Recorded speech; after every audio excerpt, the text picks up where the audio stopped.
미국의 보수정당은 19세기 유럽 보수정당들처럼 사회 변화를 반영하지 못하는 고착된 정치제도로 인해 이득을 취하고 있다. 원래 헌법 설계자들이 정치적 소수의 지배를 계획한 것은 아니었다. 그러나 시간이 흐르면서 영토가 넓어지고 인구가 증가하면서 지역별 인구수의 편차는 극단적으로 벌어졌다. 거기다 산업화로 도시 인구는 급격하게 늘어났다. 이 때문에 지역 대표성이 강한 상원과 선거인단 그리고 대법원의 구성에서 시골 지역은 지나치게 유리해졌다. 하지만 20세기에는 공화당과 민주당 모두 도시와 시골에 골고루 정치적 기반이 존재하였으므로 큰 문제가 아니었다. 그러나 21세기로 접어들면서 상황이 바뀌었다. 도시화의 가속과 이민의 도시 집중은 서구 민주주의 전반에 중대한 변화를 가져왔다. 대도시는 현실적이고 세계적이며 민족적 다양성에 관용적이지만 소도시는 반대 성향이 더 뚜렷해졌다. 전반적으로 공화당은 인구 밀도가 낮은 지역을, 반면 민주당은 도시 지역을 대변하는 정당이 되었다. 이 때문에 미국은 소수가 지배하는 사회로 전락할 위기에 처해있다. 어떻게 이런 일이 가능하게 되었을까? 미국의 제도에는 소수의 지배를 떠받치는 기둥들이 있다. 그 중에 하나가 선거인단 제도다. 이 제도는 승자 독식의 게임이다. 어느 당이 특정 주에서 한 표라도 더 얻으면 그 주에 할당된 선거인단 전부를 차지한다. 따라서 전국적인 표 계산에서는 패했더라도 대선에서 승리할 수 있는 시스템인 것이다. 다음으로 각 주에 할당된 선거인단 수는 하원과 상원 의원을 합한 수와 동일하므로 인구가 적은 지역은 과잉 대표권을 행사한다.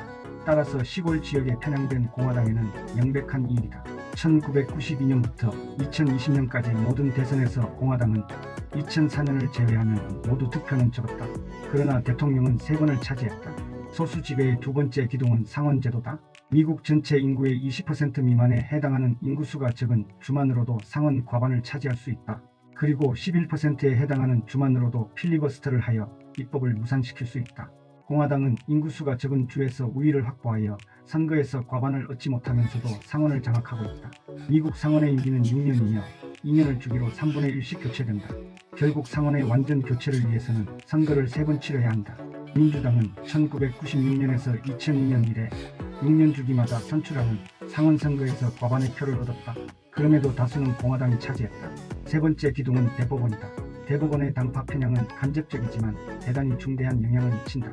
보통 선거에서 패한 대통령이 대법원 판사를 임명하고 소수를 대표하는 상원이 이를 승인하는 일은 얼마든지 벌어질 수 있다. 실제로 현재 대법관 9명 중 4명이 소수의 대표로 뽑힌 상원 과반으로부터 승인을 받았다. 또 3명은 보통 선거 득표율이 낮은 대통령으로부터 지명을 받았다. 이처럼 유권자 다수와 대법원 구성 사이에 간극이 벌어지면서 미국의 대법원은 뚜렷하게 여론과 멀어지는 양상을 보이고 있다. 소수를 대변하는 네 번째 기둥은 선거제도다. 미국의 주의회는 소수의 지배에 취약한 상태에 놓여 있다. 그 원인은 많은 주의회에서 권력을 쥔 정당이 자신들에게 유리한 방식으로 선거구를 재구획하여 선거구를 의도적으로 나누었기 때문이다. 인구 변화를 다양한 제도에 반영하기 위해 10년마다 이루어지는 인구조사에 따라 미국의 모든 주는 선거구를 새롭게 나누어야 한다. 이때 주의회는 특정 정당에 이롭도록 대단히 비정상적으로 선거구를 구획하는 것이다. 이것이 바로 게리맨더링이다. 21세기로 오면서 민주당 지지자들이 도시 지역으로 몰려들었고 공화당은 게리맨더링을 하기가 한층 수월해졌다. 또한 버락 오바마의 당선 이후 미국 사회가 양극화되고 공화당이 급진화되면서 게리맨더링의 이익은 더 높아졌다. 지정학적 상황과 게리맨더링의 결과로 다수가 의도적으로 만들어지게 된 것이다. 그래도 미국은 아직 소수의 지배로 완전히 넘어가지는 않았기 때문에 소수 지배는 예외적인 현상이다. 그러나 그 예외의 빈도수는 점점 늘어나고 있다. 소수 지배의 문제는 패자가 승리하도록 허용하기 때문만은 아니다. 국민의 삶과 밀접한 공공정책에도 교묘하게 영향을 미친다.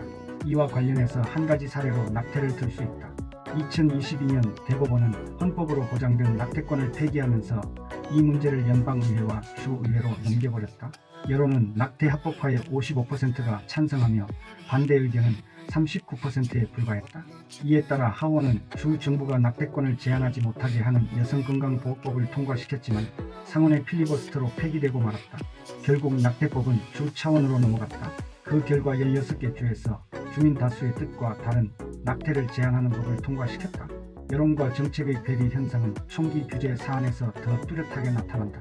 최근 몇십 년에 걸쳐 여러 곳에서 학교 총기 난사 사건이 일어나면서 엄격한 총기 규제법에 대한 광범위한 여론의 지지가 나타나고 있다. 그러나 이를 위한 입법은 상원에서 번번이 중단되고 있다.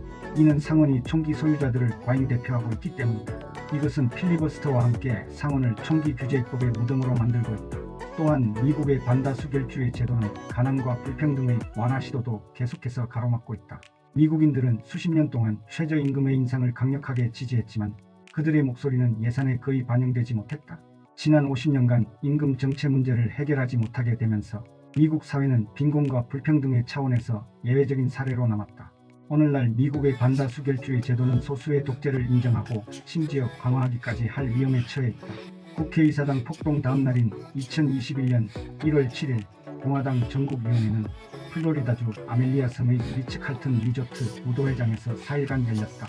이때 트럼프는 하원과 상원 그리고 대통령 자리까지 모두 잃어버렸다. 공화당은 그때 미래를 위한 자기 반성의 기회를 가져야 했다. 그러나 그들에게 그런 모습은 찾아볼 수 없었으며 오히려 트럼프를 떠받들었다. 몇 안 되는 의원들이 외친 트럼프가 공화당에 입힌 피해에 대한 공식적인 우려 표명은 공안 메아리가 되었다. 공화당의 보수주의 기반은 그들을 극단주의로 밀어넣고 있으며 반다수결적인 제도가 제공하는 선거 보호망은 이러한 극단주의의 흐름을 가속화하고 있다. 대통령 선거에서 이길 가능성이 점차 희박해지면서 일부 공화당원은 선거 과정을 완전히 뒤집기 위한 새로운 방안을 내놨다. 대통령 선거인단을 구성하기 위한 독점적인 권한을 주의회에 부여해야 한다고 주장한 것이다. 이러한 주장은 명백하게 비민주적이다. 그럼에도 대법관의 다수는 그 주장을 지지하고 있다. 정치적 소수가 장악한 주의회들이 대통령 선거인단을 결정하게 된다면 미국은 완전히 소수의 지배로 전락하고 말 것이다. 미국의 제도들은 전제 권력을 견제하기는커녕 이를 더 강화해 나가고 있는 것이 현실이다.